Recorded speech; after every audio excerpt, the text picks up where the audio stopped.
रब को देखा है मेरे नबी ने और किसी ने भी देखा नहीं है। जोरे बोलबे ना एक बार भांगरेर মতন आवाज দিয়ে বলো, একটু জোরে বলো, আর একটু জোরে হবে। रब को देखा है मेरे नबी ने और किसी ने भी देखा नहीं है। सबसे पर्दा है मेरे खुदा का और मोहम्मद से पर्दा नहीं है।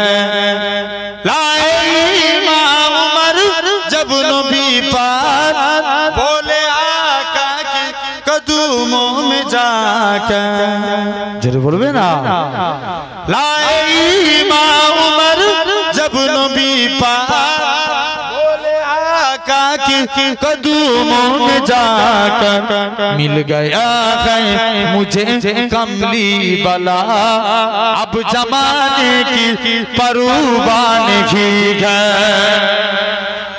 रब को देखा है मेरे नबी ने और किसी ने भी देखा नहीं है। देखती अगर जुलेखा नबी को हुस्न यूसुफ पे हरगिज़ न मरती। जुलेखा यदि यूसुफ के ना देखे आमार नबी के देखतो 100% यूसुफेर प्रेमे पड़तो ना। जोरे बोलबे ना, देखती अगर जुलेखा नबी को हुस्न यूसुफ पे हरगिज़ न मरती। मेरे प्यारे नबी जैसा जलवा हुस्न यूसुफ ने पाया नहीं है। आरो जोरे बोला गेल ना, গলায় যত জ্বর আছে সবাই মিলে এই মজলিসে বসেছেন মানে সুবহানাল্লাহ বলা মজলিসের হক। আরেকটু জোরে বলো তো, এরপরেও অনেকে চুপ করে আছে, হ্যাঁ কি না? বলো বলো, এই ভুল বলছি? ওই দেখো এখানে একটা কালো জ্যাকেট পরে আছে ছেলে, ওই মিডিলে আবার উল্টো দিকে তাকাচ্ছে, তোকে বলছি আমি জেনে রেখে দেন। একবার সবাই তকবীর দেন দেখি, নারে তকবীর, जोरे बोलें सुभान अल्लाह। रब को देखा है मेरे नबी ने और किसी ने भी देखा नहीं है। आपके जैसा अब तक जगह में मुस्तफा कोई आया नहीं है। आए भी कैसे जब जब के खुदा ने कोई दूजा बनाया नहीं है। रब को देखा है मेरे नबी ने और किसी ने भी देखा नहीं है। अल्लाहुम्मा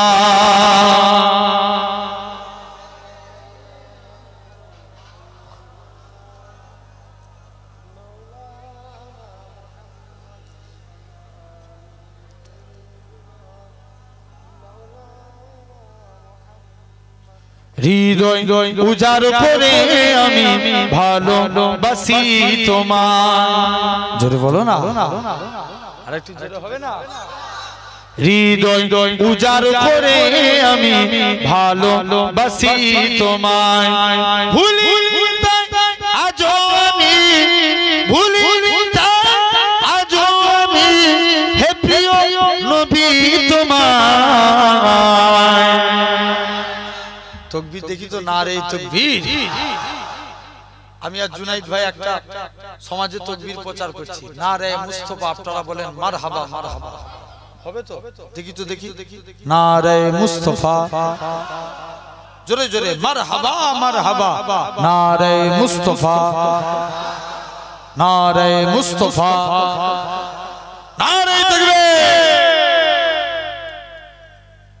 হৃদয় উজাড় করে আমি ভালোবাসি তোমায় থাকবে কত আর দূরে দূরে তুমি আমাকে ছেড়ে শান্ত করো এমনটা আমার দিদার দিয়ে আমার হৃদয় উজাড় করে আমি ভালোবাসি তোমায় হৃদয় উজাড় করে আমি ভালোবাসি তোমায় তোমাকে ভালোবাসতে বাসতে হয়ে জানো আমার মরণ চাই গো শুধু তোমায় সদা চাই না রঙিন ভুবন তোমার ছবি মনের কাবায় যত্ন করে রেখেছি তোমার নামে হৃদের পাতায় শত কবিতা লিখেছি তুমি আমার জীবন গো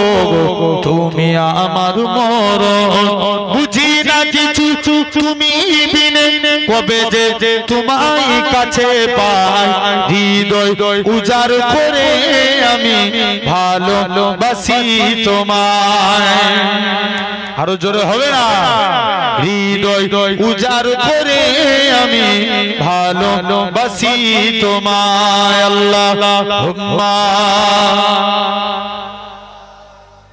জেনে রেখে দেন তাহলে এর মানে হলো আমরা সাক্ষী দিচ্ছি আল্লাহ ছাড়া কোনো উপাস্য নাই আর নবী হলেন তার রাসূল এটা এক নাম্বার দুই নাম্বার হচ্ছে নামাজ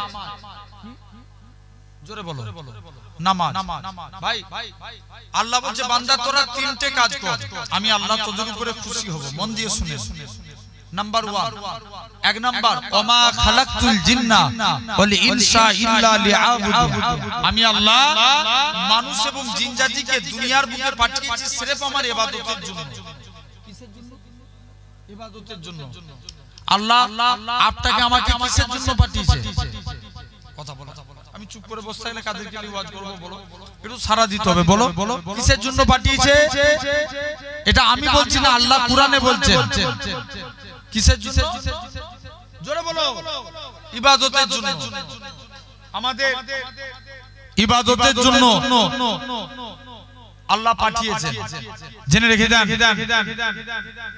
আমরা ইবাদত করব তাহলে কার এক আল্লাহ দেখবেন নবী বলছেন শিরক দুই প্রকার একটা শিরকে আকবার একটা শিরকে আসগার আকবার মানে বড় আসগার মানে ছোট আকবার মানে কি বড় আর আসগার মানে ছোট বড় শিরক কোনটা যেটা আল্লাহ ব্যতীত অন্য কাউকে সিজদা দিয়া কি ব্যতীত আল্লাহ ব্যতীত অন্য কাউকে সিজদা দিয়া কপাল কার জন্য সবাই মিলে বলে ভাই আবারও বলছি দুনিয়াতে আমাদের প্রচুর দুর্দিন এসে গেছে বুঝছেন না মুসলমানদের অবস্থা খুব খারাপ ভুল বললাম কথা বলেন যেদিকে তাকান আমার কম যেদিকে তাকান আমার কওমের উপরে মুহাব লিঞ্চিং এর নামে তাদেরকে পিটিয়ে মারা হচ্ছে লাভ জিহাদের নামে তাদেরকে পিটিয়ে মারা হচ্ছে বরখা পরে গেলে আমাদের ঘরের মা বোনেদের ইফতিজিং তাদেরকে স্লেজিং করা হচ্ছে শুধু তাই নয় দিকে দিকে আল্লাহর ঘরগুলোকে অ্যাটাক করা হচ্ছে ঘরগুলোকে ভাঙা হচ্ছে শুধু তাই নয় এরা চাইছে ইসলামকে নাস্তে নাবুদ করে দেব ইসলামকে মিটিয়ে দেব তবে আজ আপনার ভাঙরের জমিনে দাঁড়িয়ে বলে যায় যত চেষ্টা করুক ইনশাআল্লাহ আল্লাহ আমাদের সাথে আছেন ইনশাআল্লাহ ইসলাম আগেও জিন্দাবাদ ছিল আজও জিন্দাবাদ আছে ভবিষ্যতেও জিন্দাবাদ থাকবে জোরে বলে কেউ মিটাতে পারবে আবার জোরে বলো পারবে না জেনে রেখে দেন তাকবীর মারেন তো দেখি ঘুম পাচ্ছে নাকি তাকবীর দেন নারে তাকবীর মানুষ এখন অনেক চালাক একই না হুজুররা তাকবীর দিলে জোরে জোরে দেব তারপরে চুপ করে যাব আছে না? এক মুরব্বি মসজিদে বসে বসে শুধু আল্লাহ আল্লাহ জিকির করছে। হুজুর বলছে, হ্যাঁ গো চাচা, তুমি যে জিকির করো তোমার সংসার চলে কি করে? চাচা বলছে, বাবা বুঝবিনি, আমার বাপের যত জমি জায়গা ছিল সব বিক্রি করে দিয়েছি, ব্যাংকে মোটা অঙ্কের টাকা ডিপোজিট করে রেখে দিয়েছি, সুদ তুলি খায় আর আল্লাহ আল্লাহ করে। কি খায়? সুদ খায় আর আল্লাহ আল্লাহ জিকির করে। হুজুর বলছে, হ্যাঁ গো চাচা, সুদ খাওয়া গুনাহ তুমি জানো না? বলছে, জানি তো, ওই জন্য ব্যাংকের বই আমার নামে করে রাখি না, আমার বইয়ের নামে করে রেখেছি। আমি খেয়ে যাবো না, গুনাহ হবে। কত চালাক বলেন তো, আছে না নাই? জেনে রেখে দেখ সোনার ভাইরা, আব্বারা, তরুণেরা, তাহলে আজ মন দিয়ে শুনেন আমার কথাগুলো। তাহলে এক নাম্বার আমরা নামাজ পড়বো। যদি নামাজ পড়তে পারি, আমাদের রিজিকের মালিককে জোর করে বলবো। ঝগড়া হলে এই জায়গাটার নাম কি? নাটা পুকুর না নাটা পুকুর। এই নাটা পুকুরে যদি ঝগড়া হয়, দেখবেন দুজনের কি আওয়াজ, গলার পাওয়ারফুল স্পিচ কি, আর আল্লাহ নাম বলছে আমরা পিছিয়ে যাচ্ছি কেন? সবাই মিলে বলে, আমরা নামাজ পড়লে রিজিকের মালিককে আল্লাহ, আল্লাহর রুজির জিম্মাদার হয়ে যাবে। হাবিব আজমি বলে আল্লাহর একজন ওলি মাহবুব বান্দা ছিল। দেখেন, নামাজের প্রতি আগে মুহাব্বত করে নামাজ পড়তে হবে, ঠিক কি না? দেখবেন এমনি নামাজ পড়া আর একটা ভালোবাসা দিয়ে নামাজ পড়া, দুটোর মধ্যে ফারাক আছে না? আমি একটা কিতাব পড়েছিলাম, পূর্ণাঙ্গ নামাজ শিক্ষা কিতাব। দেখবেন আমাদের সমাজে অনেকেই পড়ে, জুম্মার দিন একদিন মসজিদে নামাজ যায়, সালাম সালাতে গেলে এদিকটার নাম কি?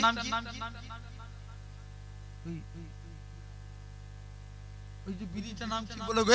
আলিম, সোনপুর। হ্যাঁ, এদিকে তাকায়, একবার সোনপুরে তাকায় আর একবার হাতি সালাই তাকায়, আছে না?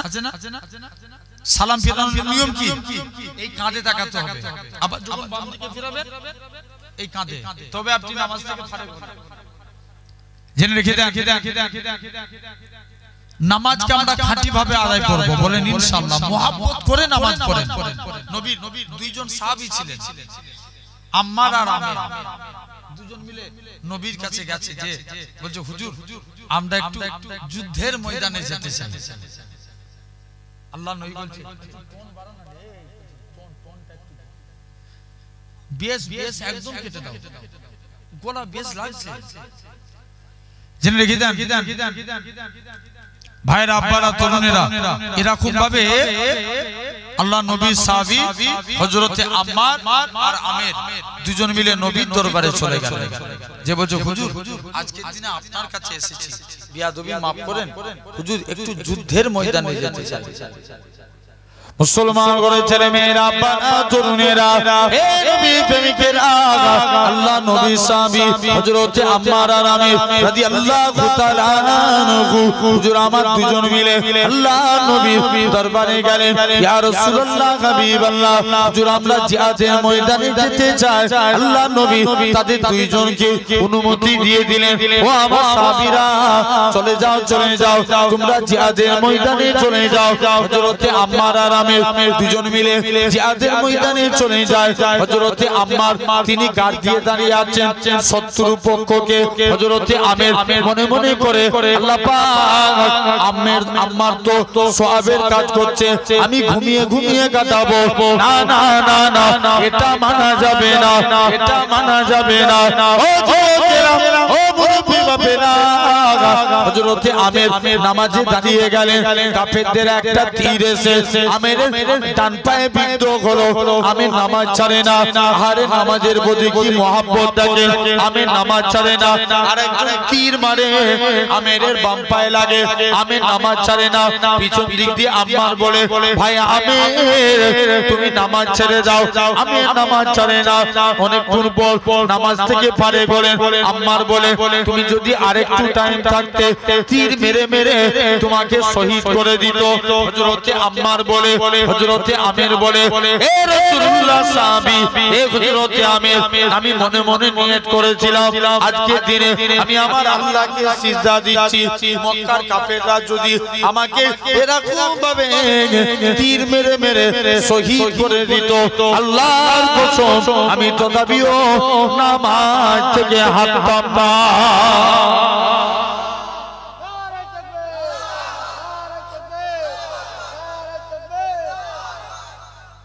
কি মহব্বত দেখেন যুবক, মন দিয়ে শুনে। তাহলে আমরা যদি নামাজ পড়ি আমাদের রিজিকের মালিক কে? আল্লাহ। হয়তো অনেকে ভাবতে পারে লিগালি এখন যুক্তি টাইম মানুষ বুদ্ধি বেড়েছে, আপনি মনে করতে পারেন যে আমি খাঁটি বলে তবে আমার সংসার চলে। এটা কি সত্যি? দেখবেন আমি একটু পরে আসছি, মানুষের আমাদের ওই সাইডে ঘটেছিল একটা ঘটনা। সাউন্ড কম গেল। আমাদের ওই সাইডে একটা ঘটনা ঘটেছিল। এক লোক 55 থেকে 60 বছর বয়স। কত বছর বয়স বললাম চাচা? 60 বছর। বৃহস্পতিবারের রাত দাড়ি কেটে বাড়ি ঢুকেছে। কি কেটে? দাড়ি কেটে।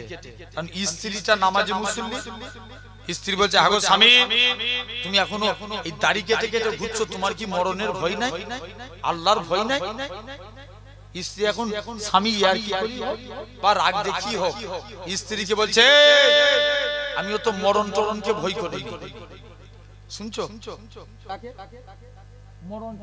কথা বলে না, কাকে ভয় করে না?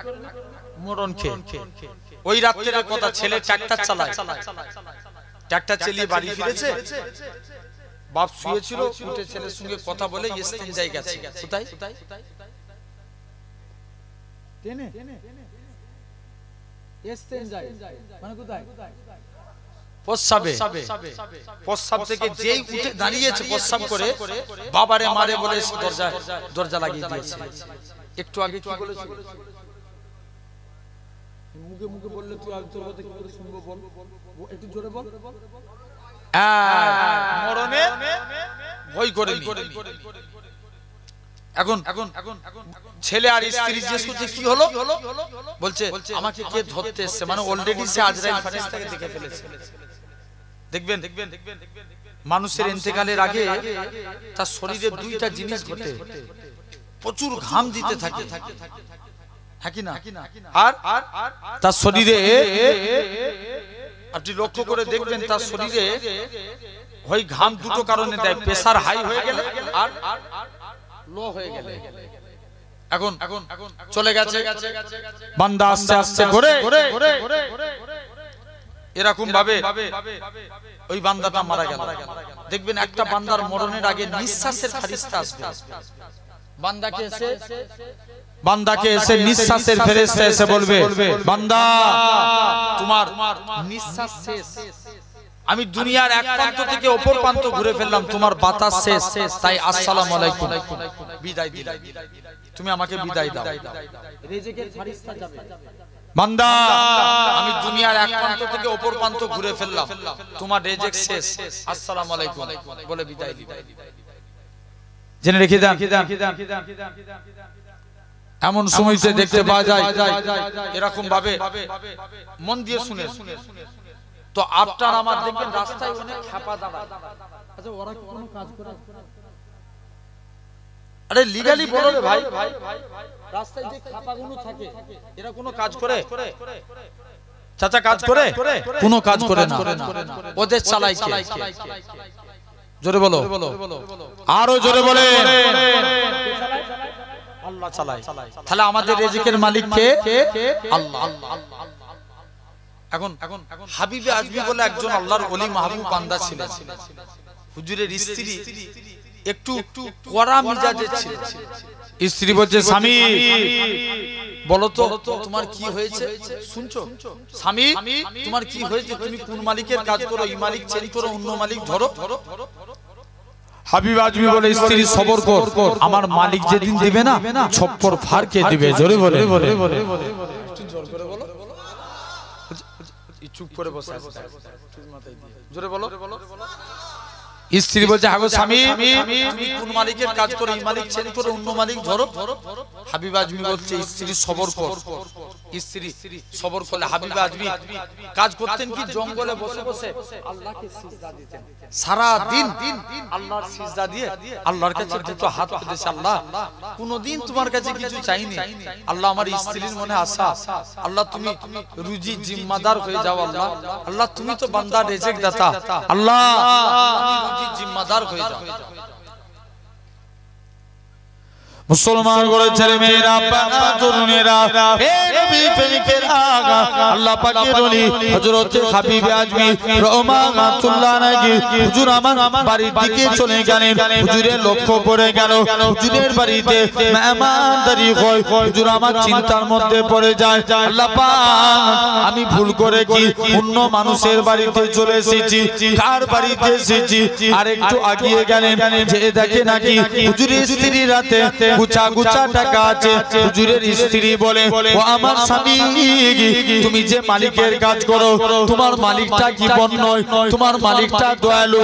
দুইটা লোক পাঠিয়েছিল চালডা লাটা দিয়ে বলে গেছে হাবিব আজমিকে বলে দিবে সে যেন তার মালিকের আরো বেশি বেশি করে কাজ করে, তার মালিকটা কি বন্যয় দু হাত ভরে দিয়ে যাবে। ও যুবকেরা ও বাগানের মানুষের হাবিব আজমি বলে ও আমার স্ত্রী শুনে রেখে দাও, আমি যে মালিকের কাজ করি আমার মালিকটা দুনিয়ার কোনো মালিক নয়, আমার প্রভুটা দুনিয়ার কোনো প্রভু নয়, আমার মালিক হলো তামাম মালিকের মালিক রাজাধিরাজ আমার আল্লাহ পাক। ও এই তো কত সুন্দর লাগছে না, এরকম জোরে জোরে বলবো, বলো ইনশাআল্লাহ, আলহামদুলিল্লাহ, মাশাআল্লাহ। আমাদের পীরজাদা আসেম বিল্লাহ সিদ্দিকী ভাইজান হুজুর কেবলা তাশরীফ নিয়ে এসেছেন, কিছুক্ষণ পরেই ভাইজান আসবেন। আমরা একবার ভাইজানের ইস্তেকবালে তাকবীর দিই, নারে তাকবীর, জোরে দেন না নারে তাকবীর, নারে তাকবীর। আলহামদুলিল্লাহ, খুশি না আমরা? আল্লাহ কবুল করেন। আসেন তাহলে এক নাম্বার আমরা নামাজ পড়ব, বলো ইনশাআল্লাহ। এক নাম্বার কলেমা, ইসলামের কটা খুঁটি বলেছি? জোরে বলো, পাঁচটা। এক নাম্বার কলেমা, দু নাম্বার নামাজ, তিন নাম্বার রোজা। এই 1.5 মাস পরে রোজা আসছে, রাখার দরকার আছে না নাই? জোর করে দেখবেন এর আগের বছর তার আগের বছরে, মানে আগের বছর তার আগের বছরে রমজান মাসে সূর্যের তাপমাত্রা কি বেশি ছিল? 44, 45, 46। কেরালার একটা যুবক সূর্যের বিরুদ্ধে মামলা করলো, সূর্যের বিরুদ্ধে, বলছে সূর্যকে একটু ঘিরার ব্যবস্থা করুন, এত রোদ আমরা সহ্য করতে পারিনি। সূর্য তামাম পৃথিবীর মানুষকে হারিয়ে দিয়েছে, আল্লাহর কসম সূর্য রোজাদার বান্দার কাছে হেরে গেছে। জোরে বলে, কার কাছে? রোজাদার বান্দার কাছে। তাহলে 3 নাম্বার রোজা, 4 নাম্বার যাকাত, কি যাকাত, 5 নাম্বার হজ। কি করতে হবে? জোরে বলো, জোরে বলো। কারণ হজে ওইখানে যে হজে যেও মশলা মারে অনেকে আছে না নাই? দেখবেন আছে না অনেকে যে বলে এই উমরা করতে যাব, উমরার আরকান 4টে। কটা? কথা বলে না, জোরে বলো। 4টে। মন দিয়ে শুনো, আল্লাহ তোমাদেরকে যাওয়ার তৌফিক দেন, বলেন আল্লাহুম্মা আমিন। সবাইকে আল্লাহ যাওয়ার তৌফিক দেন। এক নাম্বার ইহরাম পরা। কি পরা? ইহরাম, এই চাদরের মতো একটা লজ্জাস্থান ঢাকা আর একটা শরীর ঢাকা। কটা? 2টা। ইহরাম পরা 1 নাম্বার। 2 নাম্বার তোয়াফ করা। কিসে? কাবা ঘর। ও জীবনের কত মানুষের আশা কাবা তোয়াফ করব, চোখের সামনে আল্লাহর কাবাকে দেখবে। 3 নাম্বার, এখন তো বন্যা হয়ে গেছে, শুনেছেন না? জেনে রেখে দেন। 3 নাম্বার আপনার 1 নাম্বার ইহরাম পরা, 2 নাম্বার তোয়াফ করা, 3 নাম্বার সাফা মারওয়া সাই করা। সাফা মারওয়া। 4 নাম্বার মাথার চুল ফেলে দেয়া। কিসে? মাথার চুল দেখবেন সব যারা উমরা করে এসে চুল কি হয় ন্যাড়া দেখবেন অনেকে আবার বলে এই চারটে মিটে গেছে আমরা মদিনায় কেন যাব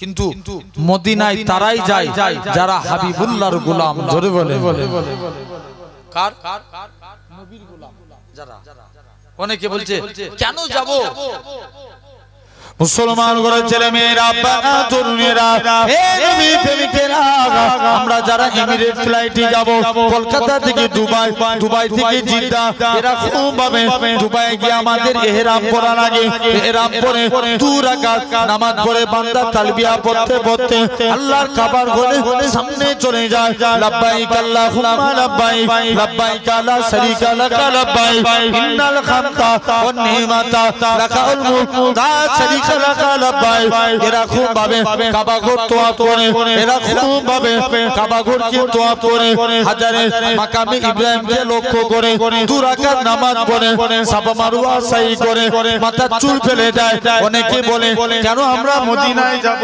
কত বড় কপাল ফাটা দেখেন এই কাবা শরীফও হতো না আমার রাসূলুল্লাহ যদি না হতো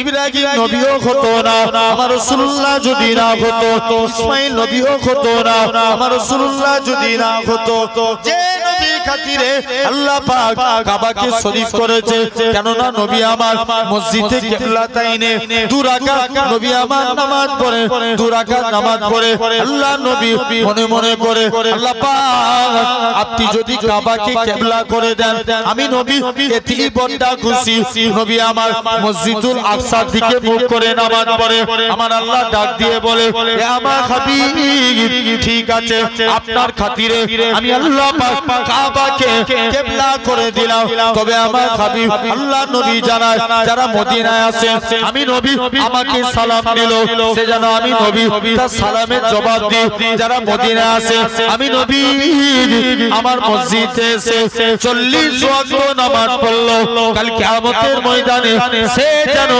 আমি নবী আমার সাথে আল্লাহর জান্নাতে থাকলো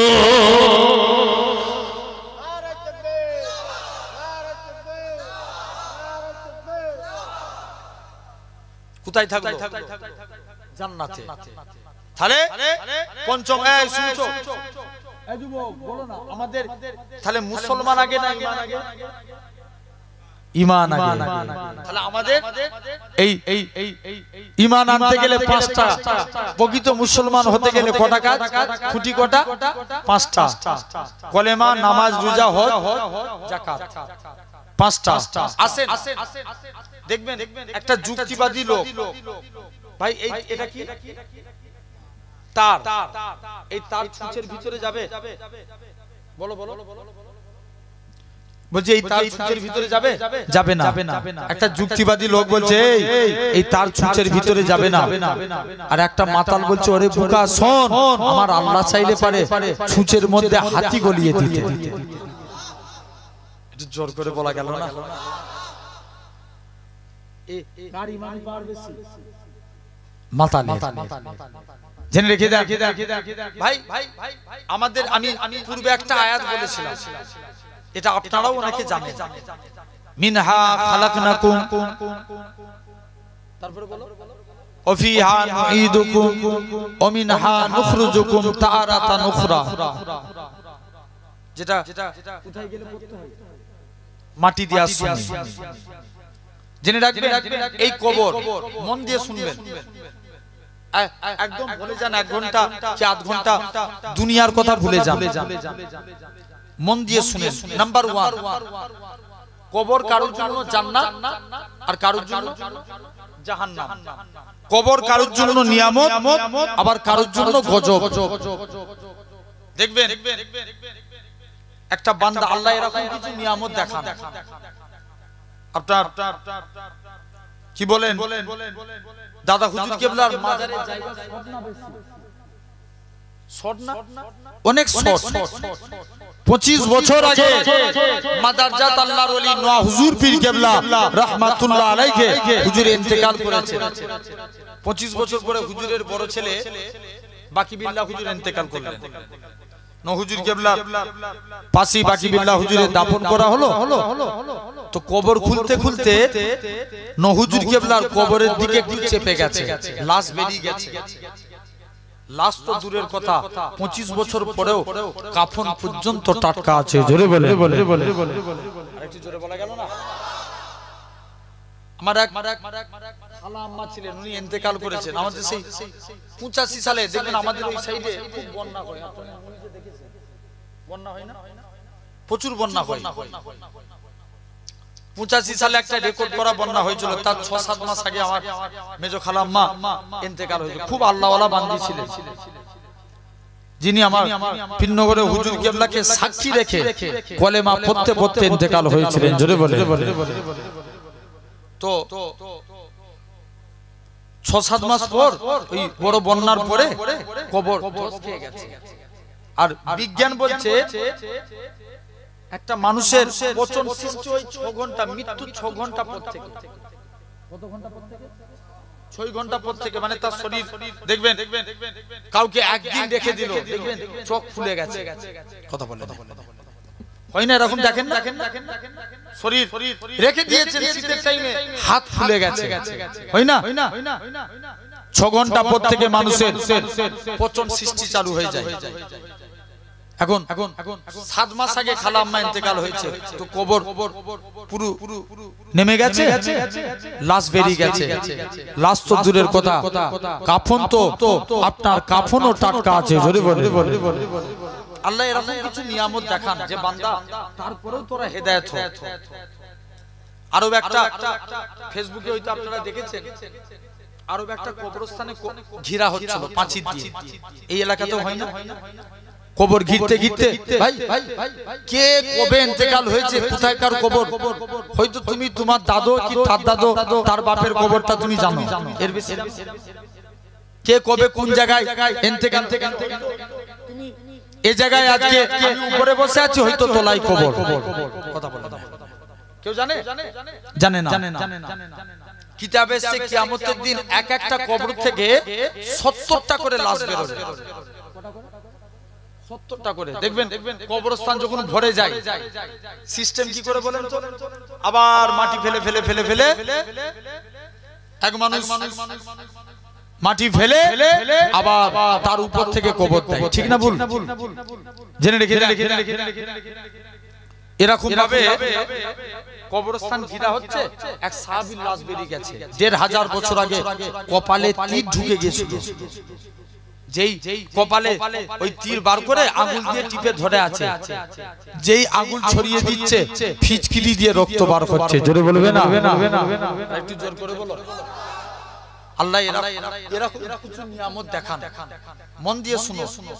আবার এরকম ঘটেছে, এক বান্দা কবরে মাটি দিতে গেছে, বুক পকেটে কিছু ডকুমেন্টস রেখেছে, ডকুমেন্টস আইডেন্টি কার্ড, এরকম ডকুমেন্ট কবরের ভিতরে পড়ে গেছে। সবাই মিলে এখন খুঁজাখুঁজি করছে, বলছে ইমাম সাহেব মনে হচ্ছে কবরের ভিতরেই পড়ে গেছে। ইমাম সাহেব বলছে চলো, এইমাত্র তো কবর দিলাম, তাহলে খুলে বার করে দিচ্ছি। যেই কবরটা খুলে দেখে, দেখবেন স্বাভাবিক একটা মানুষের জিহ্বার হয় হাতের এক তালু পর্যন্ত। ডাক্তার একটা কপি করছে রিপোর্ট, দেখবেন ইসিজি, ইকো, ইউরিন, আলট্রাসোনোগ্রাফি, এরকম রিপোর্ট হয় না? হয়তো একটা রিপোর্ট করছে ইন্ডোস্কোপি, যেটা গলায় লোল ঢুকিয়ে রিপোর্ট করে। অনেকে জিভ বেরিয়ে যায়, হার্ট ফেল করে মারা যায় অনেকে এই রিপোর্টে। রিস্ক তো বান্দার এরকম ভাবে এখন এরা কবর খুলে দেখে ওই বান্দার জিভটা কোমর পর্যন্ত শিক তার দিয়ে টানা আছে। এই অবস্থা দেখে এরা ভয়ে অজ্ঞান। তার মানে বুঝে নিতে হবে এই মানুষটা জবানের গোলমাল ছিল। জোর করে বলো জবানে। ভাই আমাদেরকেও জবান ঠিক করা লাগবে, বলো ইনশাআল্লাহ। হাদিস শরীফ আল্লাহ রাসূল বলছেন মিন লিসানিহি ওয়া ইয়াদিহি, যে ব্যক্তি মুখ এবং হাতের দ্বারা অপর মানুষকে কষ্ট দিল না, সে প্রকৃত মুসলমান। আর একটু জোরে বলা গেল না? হাতের দ্বারা আগে কষ্ট দেওয়া হয় না, মুখের দ্বারা আগে কষ্ট দেওয়া হয়। মুখের দ্বারা। তাই নবী হাদিস শরীফে আগে মুখের কথা বললেন, মুখের কথা। ভাই বুঝাতে অসুবিধা হচ্ছে না? জেনে রেখে দেন, মুখের কথা বললেন, তাহলে জবানকে কন্ট্রোল করব, বলো ইনশাআল্লাহ। গালিগালাজ থেকে জবানকে বিরত রাখবো, বলো ইনশাআল্লাহ। কিছু কিছু যুবক ছেলে আছে কথায় কথায় একটা নাপাক কথা উচ্চারণ করে। এই মনে করো তোমাদের বাজারের নাম কি? পলের হাট। এই পলের হাট যাব, পলের হাট থেকে এসে বাড়ি আসবো, বাড়ি থেকে এসে সোনপুর যাব। বন্ধুর সঙ্গে কথা বলছে, দেখবেন এই কথা বললে 3 বার 4 বার একটা নাপাক কথা উচ্চারণ করে। সমাজদার কে লিয়ে ইসলাম में काफी है। আমি কি বলতে চাইছি বুঝে নাও। বলে না, বলে না, আছে না, জেনে রেখে দেন, খবরদার জবানকে কন্ট্রোল করে। নবীর কাছে এক সাহাবী গেলেন, সাহাবী যে বলছে হুজুর, ওই সাহাবীর দুইটা সমস্যা ছিল, মদ খেত আর জিনা করত। কথা বলে না, দুটো কি করতে বলো তো? মদ খেত আর জিনা করত। নবীর কাছে যে বলছে হুজুর আমি ভালো হতে চাই, আমাকে আমল বলুন তো। আল্লাহ নবী বলছে বাবা তুমি ভালো হবে, ওয়াদা করো জীবনে মুখ দিয়ে কোনোদিন মিথ্যা কথা বলবে না। মিথ্যা কথা। সাহাবী তো বিরাট মনে মনে খুশি যে নবী তোমাকে মদ খাওয়ার কথা নিষেধ করেনি, করলো। নবী আমাকে জিনার কথা নিষেধ করলো, করেনি। নবী শুধু বলেছে মিথ্যা কথা বলবেন। ঠিক আছে দেন হুজুর, হাত দেন, ওয়াদা করছি মিথ্যা বলবো না। জোরে বলা গেল না? সবাই মিলে আরেকটু জোরে বলো, মন দিয়ে শুনবে কিন্তু। এখন কি বলবো? মিথ্যা কথা বলবো না। একদিন এখন নবীর দরবারে যে চুপ করে, নবীর দরবারে যে চুপ করে, এখন একদিন মদ খেয়ে চুপ করে বসে আছে। নবী জিজ্ঞেস করছে, এই তুই মদ খেয়েছিস? ও ফেঁসে গেছে। হ্যাঁ কি না? ওয়াদা করেছিল কি বলবো না, মিথ্যা কথা বলবো না। ও তো ফেঁসে গেছে। হুজুর বিয়াদবি মাফ করেন, আমি মদ খেয়ে ফেলেছি, আপনাকে কথা দিচ্ছি জীবনে আর মদ খাবো না। দ্বিতীয় দিন আবার জিনা করে নবীর দরবারে গেছে। আল্লাহ নবী বলছে বাবা তুমি জিনা করেছো? ইয়া রাসূলুল্লাহ হাবিবাল্লাহ হুজুর জিনার কাজ করে ফেলেছি, কথা দিলাম আর জীবনে জিনার কাজ, অন্যায় কাজ করব না। জোরে বলা গেল না? তাহলে জবানের কন্ট্রোল করেন। একটা কিতাবটার নাম ভয়ঙ্কর আযাবের ঘটনা। আমি এই কিতাব থেকে পড়েছিলাম, একটা পথিক রাস্তা দিয়ে হেঁটে হেঁটে যাচ্ছে একটা কবরস্থানের পাশ দিয়ে। ভিতর থেকে আওয়াজ আসছে, কে আছো আমাকে বাঁচাও বাঁচাও, এরকম চিৎকার দিয়ে আওয়াজ আসছে। পথিকটা কি মন গেল, দৌড়ে দৌড়ে ইমাম সাহেবের কাছে গেল। ইমাম সাহেবকে যে বলছি, ইমাম সাহেব কবরের ভিতর থেকে আমি একটা আওয়াজ শুনতে পাচ্ছি, কি উপায় আছে? ইমাম সাহেব বলছে চলো। ইমাম সাহেব 10-12 জন সাহসী মানুষকে নিয়ে এসে দেখে ওই কবরস্থানের ভিতর দিয়ে আওয়াজ আসছে। বলছে চলো। কবরটা সরিয়ে খুলে দেখে একটা মহিলা উলঙ্গ অবস্থায় পড়ে আছে। কে? মহিলা উলঙ্গ অবস্থায় পড়ে আছে। এখন এদিকে ইমাম সাহেব বলছে একটা কাপড় দিলেন, মহিলা কাপড়টা জড়িয়ে একজনের বাড়িতে যে দরজা লাগিয়ে দিয়েছে, খিল লাগিয়ে দিয়েছে। এদিকে পাকিস্তানের মানুষের যেতে লেট হয়ে গেল। যে বলছে মা তোমার কি হয়েছে বলো, কেন তুমি চিৎকার করছিলে? মহিলা বলছে না তোমরা আমাকে দেখলে হাত ফেল করে যাবে। আমি কাজী আমি আমার চেহারা দেখাবো না। ওদের মধ্যে 2-3 জন সাহসী মানুষ বলে আমরা দেখতে চাই, অসুবিধা নাই, দেখাও কি প্রবলেম হয়েছে বলো।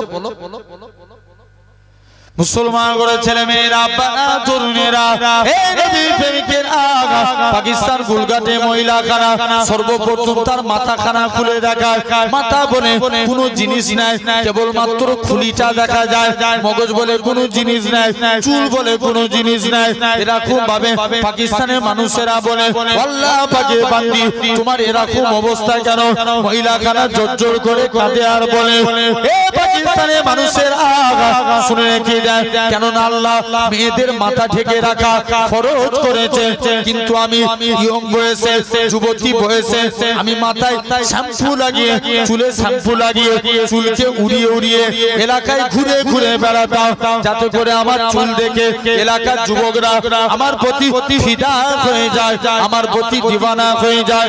এই জন্য আল্লাহ পাক প্রথম প্রকার শাস্তি আমার কবরের মধ্যে মাথায় দিয়েছে। 2 নম্বর সে তার ঠোঁটখানা খুলে দেখায়। ঠোঁট বলে কোনো জিনিস নাই, কেবল মাত্র মারিগুলো দেখা যায়। পাকিস্তান গুলগাতে মানুষেরা বলে, আল্লাহ পাকে বান্দি বলো তো দেখি কি কারণে তোমার এরকম অবস্থা? মহিলাখানা কাঁদে আর বলে, এ পাকিস্তানের মানুষেরা শুনে রেখে দাও, আল্লাহ মেয়েদেরকে পর্দা করা ফরজে আইন করেছে, মুখ ঢেকে রাখা। কিন্তু আমি ঠোঁটে লিপস্টিক লাগিয়ে ঘুরতাম, যাতে করে এলাকার যুবকরা আমার প্রতি ফিদা হয়ে যায়, আমার প্রতি দিওয়ানা হয়ে যায়। এই জন্য আল্লাহ পাক দ্বিতীয় প্রকার শাস্তি আমার ঠোঁটের মধ্যে দিয়েছে। 3 নম্বর সরকার চেহারাখানা খুলে দেখায়। চেহারা বলে কোনো জিনিস নাই, কেবল মাত্র আর হাতটি দেখা যায়। পাকিস্তানের মানুষেরা বলে, আল্লাহ পাকে বান্দি বলো তো দেখি কি কারণে তোমার এরকম অবস্থা? মহিলা খানা কাঁদে আর বলে, আল্লাহ পাকে বান্দা শুনে রেখে দাও, কেননা মেয়েদের পর্দা করা ফরজে আইন করেছে। আমি বেপরদাগীন ভাবে রাস্তায় ঘোরাফেরা করতাম বলে আমার আল্লাহ পাক দ্বিতীয় প্রকার শাস্তি আমার চেহারার মধ্যে দিয়েছে। এই বলে মেয়েটা আবার অজ্ঞান হয়ে মাটিতে পড়ে গেল।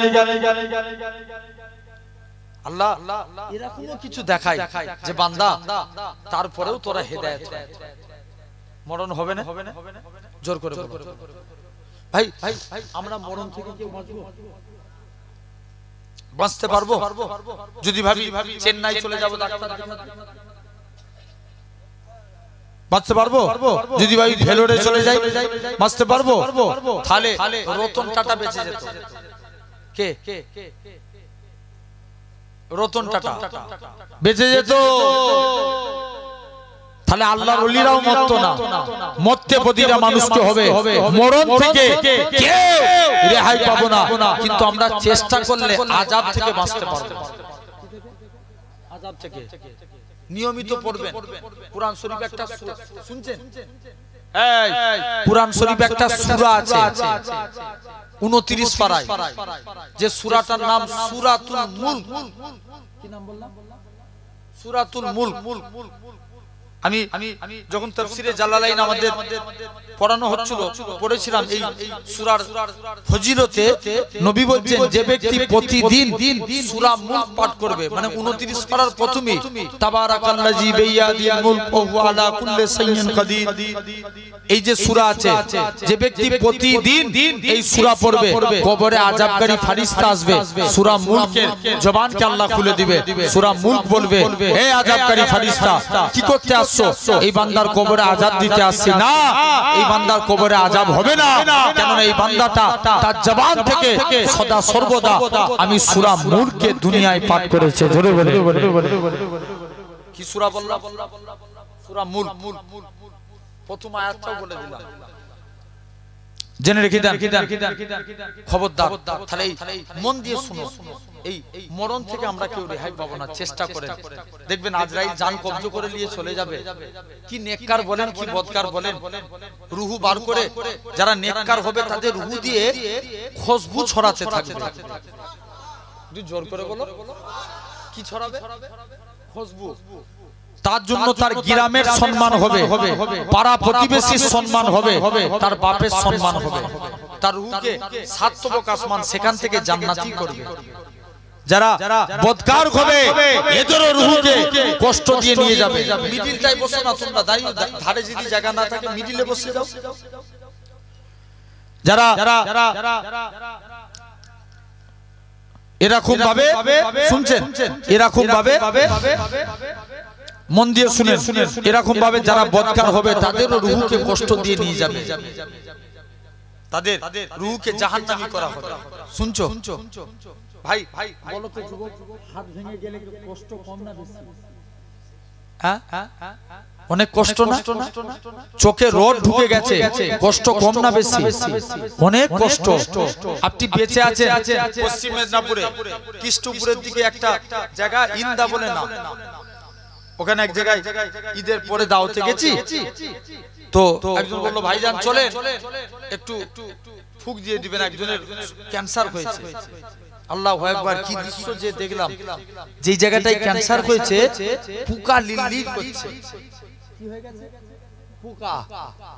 কত কষ্ট বলেন তো বান্দা। এরকম ভাবে দুনিয়ার জমিনে কত কষ্ট জানবেন, মরণের কষ্ট তার থেকে 70 গুণ বেশি। কত গুণ? 70 গুণ। তাই তো মুর্দাবাসীকে যখন গোসল দেয়া হয় আস্তে আস্তে সাবান ঘষা হয়, তাহলে কবরবাসী বলতে লাগে তোরা আমাকে টিপে টিপে সাবান ঘষিস নি, এই একটু আগে আজরাইল আমার জান কবজ করে নিয়ে গেছে। মসজিদের মাইকে এলান হয়ে গেল আগামীকাল জোহর বাদ অমুকের জানাজা।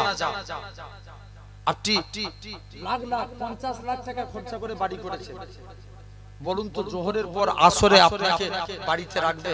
ইনসাফ করে বলবেন, আপনার ছেলে আত্মীয় স্বজন রাখবে? রাখবে না। আপনার 50 লাখ টাকা ইনভেস্ট বেকার, চলে যেতে হচ্ছে কবরে। খাটিয়ায় করে বান্দাকে কবরের দিকে নিয়ে চলে যাবে। মুসলমান ঘরের ছেলে মেয়েরা, তরুণেরা, এই নেতা পুকুরে মানুষের শুনে রেখে দেন, যারা বদকার হবে এলাকার মানুষদের বলবে হে আমার আত্মীয় স্বজনেরা, তোমরা আমার লাশটাকে তাড়াতাড়ি করে কবরস্থানের দিকে নিয়ে যেও না, কেননা আমার কবরের মধ্যে যা ভয়ঙ্কর দৃশ্য দেখতে পাচ্ছি, যদি তোমরা দেখতে পেতে তোমরা আমাকে কবরে দিতে না, তোমরা আমাকে কবরই দিতে না। এরা খুব ভাবে জামাই নাতি পুতা আত্মীয় স্বজন সবাই মিলে খাটিয়াটাকে কাঁধে নিয়ে এরা খুব ভাবে আপনার কালেমা শাহাদাত পড়তে পড়তে আশহাদু আল্লা ইলাহা ইল্লাল্লাহ ওয়াহদাহু লা শারীকা লাহু ওয়া আশহাদু আন্না মুহাম্মাদান আবদুহু ওয়া রাসূলুহু, এরা খুব ভাবে কালেমা তাসবিহ পড়তে পড়তে বান্দাকে খাটিয়ায় করে কবরস্থানের দিকে নিয়ে যাবে। বদকার বান্দা আবারও কাঁদতে লাগবে, হে আমার আত্মীয় স্বজনেরা, তোমরা আমার লাশটাকে তাড়াতাড়ি করে কবরস্থানে দিও না, কেননা আমার কবরের ভিতরে দাউ দাউ করে আগুন জ্বলছে। ও যুবকেরা, আল্লাহ নবী যারা ঈমানদার হবে, যারা নেককার হবে, এলাকার মানুষদের বলবে হে আমার আত্মীয় স্বজনেরা, তোমরা আমার লাশটাকে তাড়াতাড়ি করে কবরস্থানের দিকে নিয়ে চলো, কেননা আমি আমার কবরের মধ্যে আল্লাহর দয়ার জান্নাত দেখতে পাই। কি দেখতে পাচ্ছেন? জান্নাত। শুনবেন একবার, তুমি রাতে এটা সারা রাতে চলছে না ভাইজানি শেষ, বলো বলো ভাইজান শেষ, বাড়িতে চলে যাবে। একটা মিনিটের জন্য হাত রিকোয়েস্ট করে হাতে ধরে বলে যাচ্ছে, চোখটাকে বন্ধ করে একবার ভাবেন তো ভাই, যে আপনি মনে মনে ভাবেন, চোখটাকে বন্ধ রাখেন যে আল্লাহ আমি এই মুহূর্তে মারা গেলাম, আমার দাফন করছে, আমাকে একটু পরে কবরে নিয়ে যাবে, আমি কবরে রেখে দিয়ে 41 পা আসার সাথে সাথে আমি জিন্দা হয়ে যাব। আমি আল্লাহ তোমার কাছে আমল তো নাই, নামাজ পড়িনি, আল্লাহ কোন জবাব দিয়ে কোন মুখ নিয়ে তোমার কাছে দাঁড়াবো? একবার কি ভেবে দেখেছি? বান্দাকে কবরস্থ করে দিয়ে চলে আসলো। আমেরিকায় একটা জায়গা আছে, এই আমেরিকা কাল না পরশু দিন একটা আগুন লেগেছে না খুব, হ্যাঁ দাবানো, জেনে রেখে দেন। এই আমেরিকা একটা ডার্ক মানে অন্ধকার জায়গা, টুরিস্ট যেখানে দেখবেন আমাদের এখানে এই ভাঙড়ের টুরিস্ট জায়গা কোথায় ঘুরতে যায় সবাই, ইকো পার্ক, তাই তো ইকো পার্কে সবাই ঘুরতে যায়, কি নিকো পার্কে যায়, এগুলো টুরিস্ট জায়গা। আমেরিকায় এরকম একটা অন্ধকার জায়গা আছে যে পৃথিবীর বলে সব থেকে বেশি অন্ধকার। তবুই তো আপনি দুনিয়ায় তারার আলো পান, চাঁদের আলো পান। শুনছেন তো? মন দিয়ে শুনবেন, জানবেন দুনিয়ার অন্ধকারের থেকে কবরটা 70 গুণ বেশি অন্ধকার হবে। আচ্ছা বলো এর আবার কিসের হাট বসলো?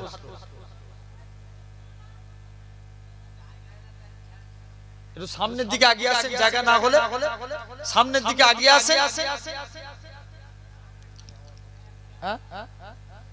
সামনের দিকে একটু আগে আগে চলে আসেন, কথা কম বলেন। এরকম ভাবে শুনেন, বান্দাকে আস্তে আস্তে করে 41 পা আসার সাথে সাথে বান্দা কবর থেকে উঠে বসে যাবে। মুসলমান ঘরের ছেলে মেয়েরা, তরুণেরা, হে নবী প্রেমিকেরা, আল্লাহ নবী জানিয়েছেন এরকম ভাবে বান্দাকে কবরস্থ করা হবে।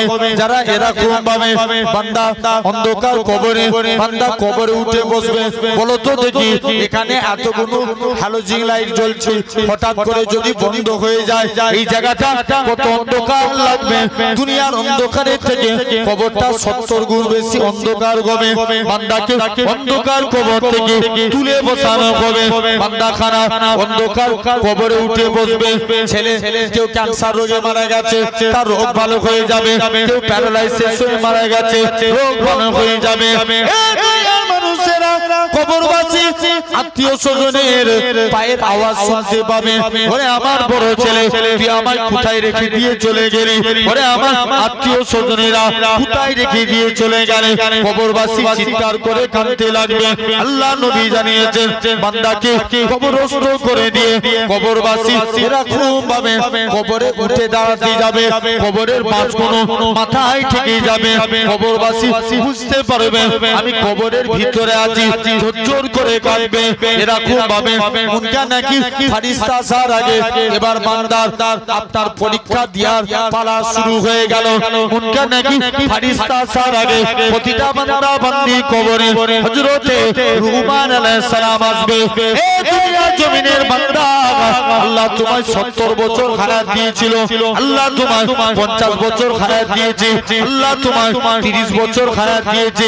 তোমার যৌবন হালত থাকে, যুবক বয়স থাকে, কোন কাজে ব্যয় করেছো খাতা কলমে লিখো।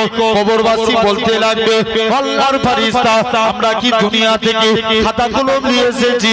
না না না না, এটা মানা যাবে না। আমরা কোথায় পাবো? হযরতে রুহমান আলাইহিস সালাম কি নেককার বলে কি বদকার বলে প্রতিটা বান্দা বান্দি কবরে মাথার দিক থেকে এক টুকরা কাফনের টুকরা ছিঁড়ে বলবে এটা হবে তোমাদের জন্য খাতা, সাদা তাগুলটা হবে তোমার জন্য কলম, মুখে থুতুটা হবে তোমার জন্য কালি। বান্দা মুখ থেকে থুতু নিয়ে কালি নিয়ে সাদা তাগুলে করে কাফনের উপর লিখতে থাকবে। লিখতে লিখতে বান্দা মুখে থুতু ফুটিয়ে যাবে, তথাপিও লিখা শেষ হবে না। ও যুবকেরা, হযরত উমর আলাইহিস সালাম প্রতিটা কবরবাসী ওই কাফনের টুকরাটা গলায় ঝুলিয়ে দিয়ে চলে যাবে। কাল কিয়ামতের ময়দানে যারা নেকির কাজ করবে এদের তো কোনো বেলা নাই, যারা অন্যায় করবে আল্লাহ আফসোস করে বলবে ওরে আমার বান্দারে, আমি আল্লাহ তোদেরকে হেদায়েতের পথে আনার জন্য আমি আল্লাহ যুগে যুগে আমার কত কত নবী রাসূল পাঠিয়েছি, তারপরেও তোরা এত অন্যায় করেছিস। বান্দা ভেবেছে দুনিয়ায় মিথ্যা কথা বলে পার হয়ে গেছি, আল্লাহর কাছে মিথ্যা কথা বলে পার হয়ে যাব। আল্লাহ পাক নামাজ পড়েছিলাম তোমার ফেরেশতারা লিখে নে, রোজা রেখেছিলাম তোমার ফেরেশতারা লিখে নে। ও যুবকেরা, আমার আল্লাহ জানাবে ওরে আমার বান্দারে, তবে আজকের দিনে সিজদা দে। বান্দা সিজদা দেওয়ার জন্য তৈরি হয়ে যাবে। আল্লাহ পাক আপনার আমার পিঠকে তক্তা বানিয়ে দিবে, আপনি আমি সিজদা দিতে পারবো না। আমার আল্লাহ জানাবে ও আমার বান্দা কি বলে পিছন দিকে পড়ে যাব। মানুষেরা তুমি আমি কি বলে রেখায় পাবো? তোমার আমার হাত সাক্ষী দিবে। বলো তো দেখি এই হাতকে কত ভালোবাসি। ছুরিতে হাত কেটে গেছে, কাটা জায়গায় কতবার মলম লাগায়, শীতে হাত ফেটে গেছে কত শীতের জিনিস লাগায়। বলো তো দেখি এই হাতকে এত যত্ন করি, কাল কিয়ামতের ময়দানে এই হাত তোমার বিপক্ষে চলে যাবে। আল্লাহ এই হাত দিয়ে বান্দাটা বাজে জিনিস করেছে, আল্লাহ এই হাত দিয়ে বান্দাটা মানুষের উপর জুলুম করেছে, এই হাত দিয়ে বান্দাটা মানুষের উপর অত্যাচার করেছে, এরকম তোমার আমার পা সাক্ষী দিবে। আল্লাহ পাক এই পা দিয়ে বান্দাটা মসজিদের দিকে যায় না, মাদ্রাসার দিকে যায় না, তিনি মাহফিলে গিয়ে বসে না, মাচায় গিয়ে বসে পরে চখলখুরি করেছে, গীবত গিল্লা করেছে, এই পা দিয়ে সিনেমা হলে গেছে, যাত্রার দিকে গেছে। ও যুবকেরা, তোমার আমার চোখ সাক্ষী দিবে। আল্লাহ পাক এই চোখ দিয়ে বান্দাটা পরের মেয়েকে খারাপ নজরে তাকিয়েছে, এই চোখ দিয়ে বান্দাটা এরকম ভাবে গান বাজনা এরকম ভাবে বাজে জিনিস লক্ষ্য করেছে, কালামুল্লাহ শরীফ চেয়েছে পড়ে না। আপনার আমার কান সাক্ষী দিবে। আল্লাহ পাক এই কান দিয়ে বান্দাটা গান বাজনা শুনেছে, পরে গীবত গিল্লা শুনেছে, কুরআনের কথা শুনে না, হাদিসের কথা শুনে না, প্রতিটা অঙ্গ প্রত্যঙ্গ তোমার আমার বিরুদ্ধে সাক্ষী দিবে। আমার আল্লাহ জানাবে, ও আমার বান্দা চলে যা চলে যা, আমি আল্লাহ জানিয়ে দিলাম, আমি আল্লাহ তোকে মাফ করে দিলাম রে বান্দা। ও আমার বান্দা রে, শুনে রেখে দাও, ওরে আমার বান্দা জেনে রেখে দে, তুই আজকের দিনে যা, তোকে জাহান্নামী করে দিলাম। বান্দা জাহান্নামের দিকে যাবে, ঝরঝর করে কাঁদবে। আল্লাহ পাকের ফেরেশতারা, তোমরা একটুখানি সময় দাও, আল্লাহর সঙ্গে দুটো কথা বলে আসি। বান্দা কাঁদতে কাঁদতে কিয়ামতের ময়দানে আমার আল্লাহর কাছে আসবে। ওরে আল্লাহ পাক, আজকে কিয়ামতের দিন কেউ কারণ নয় আল্লাহ, আল্লাহ তবে নাকি আপনি কুরআন পাক ইরশাদ করেছে, ওমা ইয়াতাকাল আলাল্লাহি ফাকুয়া গাজবু, যে বান্দা নাকি আল্লাহ আপনার উপরে ভরসা করে আপনি তার জন্য যথেষ্ট হয়ে যান। আল্লাহ পাক, আমি আপনার গুনাহগার বান্দা, আমি আপনার পাপী বান্দা, আল্লাহ আপনার উপরে ভরসা করে রইলাম। আমার আল্লাহ জানাবে, ও আমার বান্দারে, বান্দা তুমি সত্য কথা বলেছো। বান্দা গানা ঝরঝর করে কাঁদবে। আল্লাহ কিয়ামতের ময়দানে বাপ ছেলের হবে না, ছেলে বাপের হবে না, মা মেয়ের হবে না, মেয়ে মায়ের হবে না, স্বামী স্ত্রীর হবে না, স্ত্রী স্বামীর হবে না, কেউ কারণ নয় আল্লাহ, একমাত্র তুমি ভরসা। আমার আল্লাহ জানাবে, ও আমার বান্দা রে, তোর মনে যে এত দয়া, তুই যে আমার উপরে ভরসা করেছিস, আমি আল্লাহ কি পারি না তোর জীবনে পাহাড় পাখা গুনাহটাকে ক্ষমা করে দিয়ে আমি আল্লাহ তোকে আমার রহমতের দয়ার জান্নাত দিয়ে দিলাম।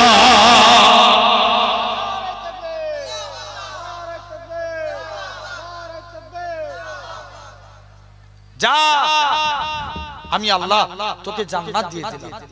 এরপরে বান্দা কবরের মাঠ,